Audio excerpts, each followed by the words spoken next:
Okay, so if the idea of selling makes you feel, I don't know, a bit queasy, or maybe you've tried those old sales techniques and they just felt wrong, fake, then you are definitely not alone. It's super common, isn't it? Especially for people who really care about their work, their craft, their clients, but just hate that pushy feeling. So today, this deep dive is all about how to sell with confidence, even if you hate selling. Right. And our goal here is pretty straightforward. We want to explore a completely different way to think about selling, something ethical, natural, something that actually feels good. Look, this isn't about making you into some slick salesperson you're not. It's about realizing that real selling, effective selling today, is actually about solving problems. It's about serving people. And when you really get that deep down, Mhm. that fear, that ickiness around selling, it starts to fade. It becomes just a natural part of sharing the value you already create. It's funny, though, because that word sales, it brings up such strong images, doesn't it? Like the aggressive used car guy or the annoying telemarketer. That whole stereotype makes the idea of selling feel really uncomfortable, particularly if you're, say, a coach or an artist or you run a business driven by a mission. But where did that image even come from? Well, it really comes from an older way of doing business. Back in the mass production era, the main goal was just moving product off the shelves. So, yeah, sales back then often involved, let's be honest, manipulative tactics to just get the deal done fast. Buyers didn't have many choices, not much info, but that world is gone. Completely gone. Today, buyers do tons of research, they compare everything instantly, they talk to each other online. So those old aggressive tactics, they don't just feel bad, they actively damage your business now, your reputation. Okay, so that old way is out. What's the alternative then? It's what we call service-based selling, and it flips the whole thing on its head. Instead of focusing on the transaction, you put the client's needs right at the center. You're not trying to get something from them. You're focused on creating and delivering value with them. Think of it like building a bridge between their problem and your solution. It stops being a pitch and becomes this collaborative journey. You're digging deep to understand their real challenges, their hopes, what they actually need. And then you work together to find that win-win. Your success is tied directly to their success. I really like that frame, a collaborative journey. It reminds me of a consultant I know, Sarah. She used to hate selling, hated it. But she totally changed her business around, not by getting pushier, but by doing the opposite. She started creating really helpful educational content, and her sales calls became these deep discovery conversations. She wasn't telling people what they needed, she was asking questions and sharing resources that helped them figure it out for themselves.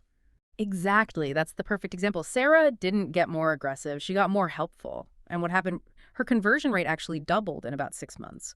And her story just blows up so many of those myths about sales, right? Like you have to be an extrovert or you need this natural charisma. Rubbish. So many really successful people in sales today are actually introverts. They win because they listen deeply, because they build genuine trust through empathy, not through force. Yeah, here's where it gets really interesting for a lot of people, I think.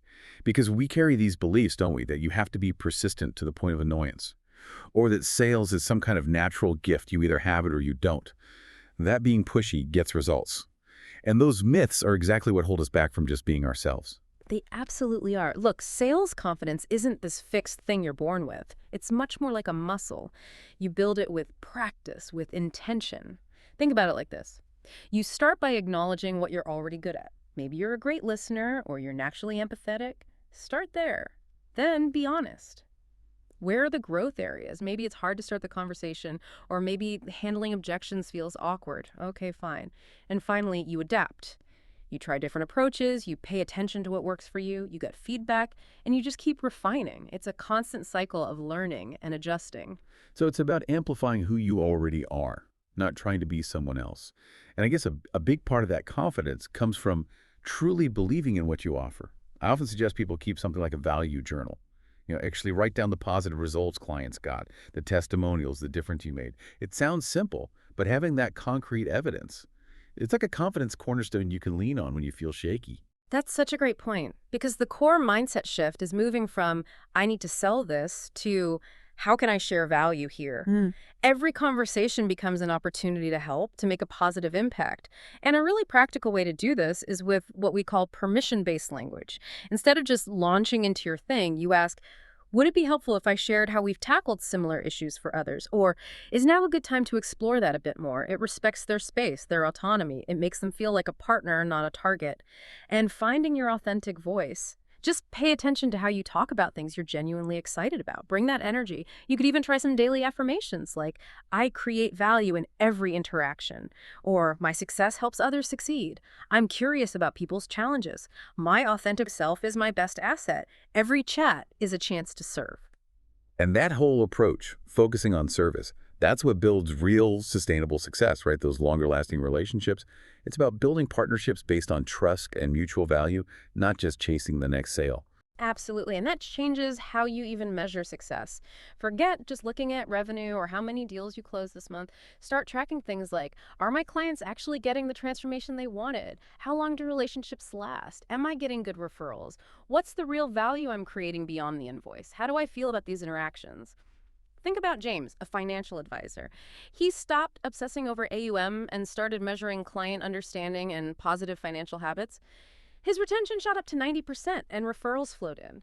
It's about having systems for delivering value continuously, regular check-ins, proactively solving potential issues, even connecting clients with other helpful resources or people. You build this whole support network, and that creates this amazing compound effect. Every positive experience doesn't just end there. It leads to referrals, great testimonials, solid case studies. It fuels natural, organic growth. That's so much more appealing. And it really seems to start with just basic human connection, doesn't it? Like truly leaning in, wanting to understand someone's story, not planning your rebuttal, just being present. That alone must change the whole dynamic. It's foundational. We talk about a trust-first framework. It needs three key things: curiosity, vulnerability, and generosity. Curiosity is huge, genuine interest, being fully present. Like Emily, the strategist you mentioned, she started asking clients, tell me about the moment you decided to start your business. That single question opened up incredibly rich conversations. People felt heard. And she naturally saw exactly where she could add real value. That's a fantastic question. Yeah. It immediately gets personal, in a good way. Right. Then there's vulnerability. This sounds tricky, but it accelerates trust. It's not about oversharing, but about offering relevant experiences you've navigated, sharing a challenge you overcame that mirrors theirs. It builds connection fast. It shows you get it, not for pity, just for empathy. And finally, generosity. Leading with value, having this mindset of how can I help right now, maybe sharing an insight, making an introduction, offering a useful tool. Even if there's no immediate sale, that positions you as a trusted advisor, not just someone trying to sell something. And you'll know trust is building. They'll relax, share the real challenges, ask about your story. Okay, so trust is established. How does the conversation flow naturally from there without feeling forced? Well, one good guideline is the 60-40 listening ratio. Aim to listen more than you talk. Maybe 60% listening, 40% talking. Really absorb their story. And when you do share your experiences, make sure they relate directly back to their situation. Don't hijack the conversation. Transitioning from the personal connection to the business side, it needs to feel smooth, not like, okay, pleasantries over, let's talk money. Okay. Instead, you might say something like, hearing about those challenges, it makes me wonder how they're impacting your bigger goals for the business. See, it's a natural bridge based on what they shared. Right, which connects directly to having conversations that respect people's boundaries. That feels crucial. Absolutely critical. It goes back to that permission-based dialogue. It's like a dance, always checking in. Would it make sense to explore solutions now? Or are you open to discussing how we might approach this? And counterintuitively, perhaps, you need to create clear exit points. Make it genuinely okay for them to say no or not right now. Phrases like, based on our chat, I'm not sure this is the perfect fit, or maybe the timing isn't quite right. Would you prefer we just stay connected, or shall we wrap this up for now? When people feel zero pressure, paradoxically, they often feel safer to say yes. And even if they say no, you've built immense trust for the future. And that trust is the bedrock for those lasting connections we're talking about.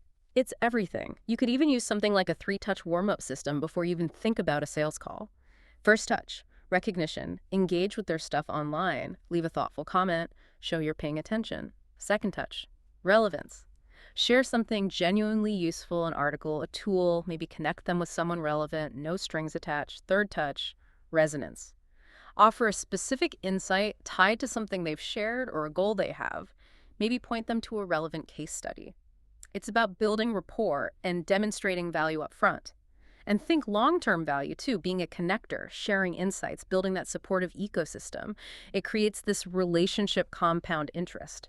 Every genuine touch point builds on the last, opening doors not just for sales, but for referrals, partnerships, everything. Okay, so connections are built. Trust is there. Yep. How do we structure the actual conversation where a decision might be made without falling back into that pushy feeling? It's about crafting a non-pushy process.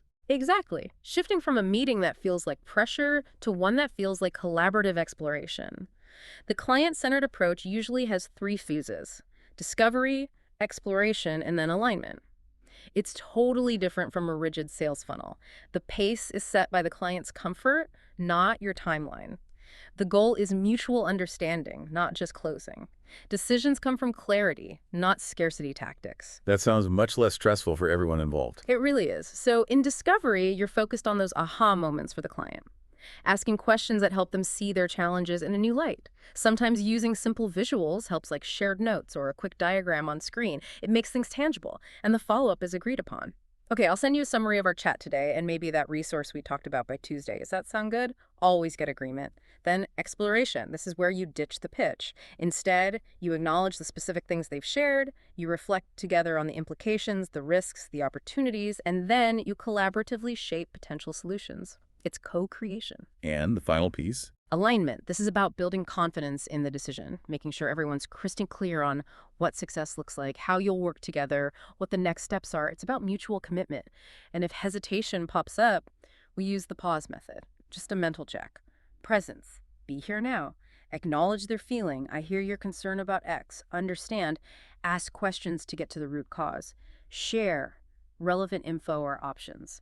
Explore the path forward together. So patience really is key. This sounds like building sustainable growth through process excellence. That's a great way to put it. This whole approach naturally leads to better, longer-term client relationships.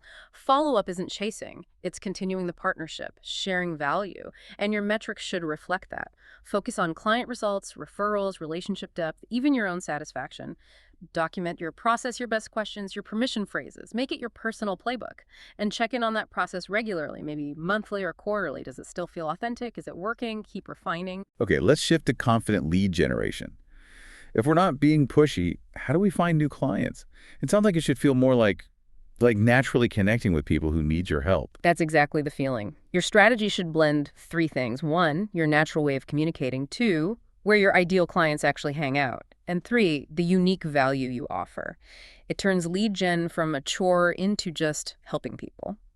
Your content, for instance, shouldn't just sell. It should solve real problems, offer useful resources, share insights, maybe behind-the-scenes stuff. Show your value by being valuable. So you don't have to be plastering yourself everywhere online if that feels uncomfortable. Not at all. That's the visibility without vulnerability method. You can start by sharing borrowed credibility.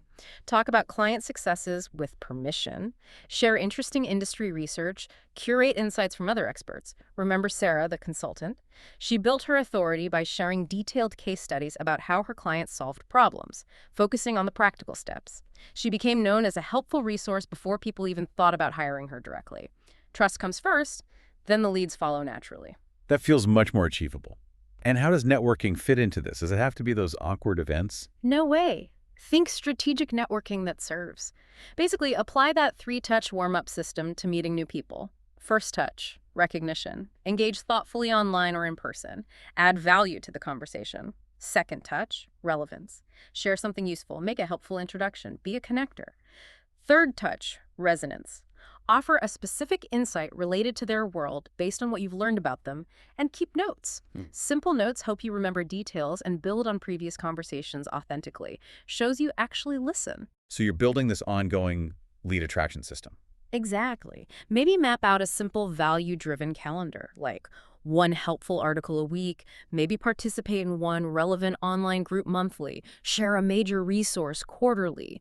Consistency matters more than volume. And create those natural bridges from just connecting to exploring, working together. If someone engages with your content, you might say, hey, I saw you're interested in X topic. I've been thinking a lot about that too. Would it be helpful to chat briefly about how it applies to your situation? Again, permission, respect, and measure success differently. Not just leads, but the quality of conversations. Are people engaging with your content meaningfully? Are referrals happening? Yeah. And crucially, does this process feel energizing and authentic to you?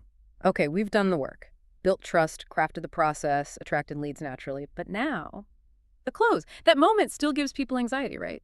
Especially if you're service focused. It feels like the moment you have to switch into sales mode. It really doesn't have to be a switch. Think of it as the evolution of service-based closing. It's not about pressure. It's simply guiding someone confidently to their next logical step. It should feel like the natural conclusion to all the value and trust you've built. Remember David, the coach. He shifted his whole approach by focusing on future visualization, helping clients see themselves 6 months down the line, transformed. That made the close about achieving their vision. Language is key here. Ditch, ready to buy. Try, how would you like to move forward with this? Or what feels like the best next step for you? It's about their choice, their collaboration. And remember those seeds you planted earlier. Helping them visualize success all along makes this final step feel easy, obvious, exciting even. And you mentioned a blueprint for this final stage, the collaborative close blueprint. Right. 3 phases again. Phase 1, journey validation. Briefly recap the key things you discovered together. So we talked about X, Y, and Z challenges and how they're impacting A and B. It shows you listened and builds momentum. Phase 2, visual co-creation. Use those visuals, again, shared screen, simple diagram, make the proposed solution tangible. And use the 3-question check-in. 1, what resonates most here? 2, anything unclear? 3, how could we tailor this even better for you? Phase 3, clear expectations. Nail down the specifics. What does success look like? How will we communicate? Timelines, responsibilities. Clarity builds massive confidence and avoids future problems. And don't forget check-ins after they start. Offer support, ensure they're getting value, look for ways to help even more. Okay, but what if objections do come up? Price, timing, whatever. How do we handle those without getting defensive or pushy? Transforming objections into growth opportunities. Use the pause method again. Presence. Acknowledge, I understand budget is a key consideration. Understand, can you tell me more about how you're thinking about the investment? Share. Focus on the value, the ROI, the transformation, use concrete examples, explore options, phasing, maybe the different scope. You could even use a reverse close sometimes. If they seem hesitant about a big package, you might say, I'm wondering if the full program is maybe more than you need right now. Perhaps we could start with just focusing on core challenge. That shows you prioritize their needs over your sale, builds huge trust, and always offer support after the decision, yes or no. Keep that relationship strong. Wow. It really sounds like this entire approach requires consistent, steady effort. Like that bamboo analogy, years of root growth before the big shoot. So what does this all mean when it comes to just keeping showing up? It means the real work isn't just learning techniques, it's building resilience. It's maintaining momentum even when things feel slow or you face setbacks. And reframing rejection. It's rarely personal. It's usually feedback or timing or just not the right fit. Michael, that consultant, he beat imposter syndrome by just focusing on sharing one helpful thing daily. That simple daily action shifted his whole focus from the pressure of selling to the quiet satisfaction of serving, and his confidence grew organically. I love that. Tiny steps, daily progress. Exactly. Maybe try these 5 small practices. 1, 2-minute reflection after calls. What went well? What did I learn? 2, 1 authentic outreach daily, a helpful comment, sharing a resource. 3, journaling small wins, build that value proof. 4, quick breath work before tough calls, reset your mindset. 5, curate success stories, keep your impact top of mind, and measure what matters. Helpful conversations started, relationships deepened, not just calls made. And staying connected to your why seems critical too, anchoring in your purpose. Absolutely essential, especially when things get tough. Why are you doing this work? What's the transformation you help create? Why does it matter to you? Keeping that purpose front and center fuels your resilience. Before important interactions, maybe ask yourself, 1, how can I truly serve here? 2, what value can I offer, outcome aside? 3, what truth needs saying? And finally, what's the bigger picture here? The ripple effect of authentic practice. It's understanding that doing this work authentically, consistently, it creates waves far beyond your own business. You build that relationship compound interest, yes, but you also inspire others. You contribute to raising the standards in your field. Over time, 30 days, 90 days, a year, you'll see less anxiety, more natural conversations, better leads, deeper relationships, truly sustainable growth. You'll likely find you can charge more premium prices because the trust is so high. It's about building a legacy of service, not just a list of sales. So the big takeaway really is, selling doesn't have to feel bad. It doesn't have to be a fight against who you are. It can actually be this really natural, empowering way to share your gifts and make a difference. Confidence in selling comes from confidence in serving. Couldn't have said it better myself. And maybe the final thought for everyone listening is this. Every single potential client relationship boils down to a fundamental truth. People are drawn to and they trust people who consistently help them succeed. So just start. Start applying these ideas one conversation at a time. Trust the process, trust yourself, and trust that authentic connection truly does compound over time.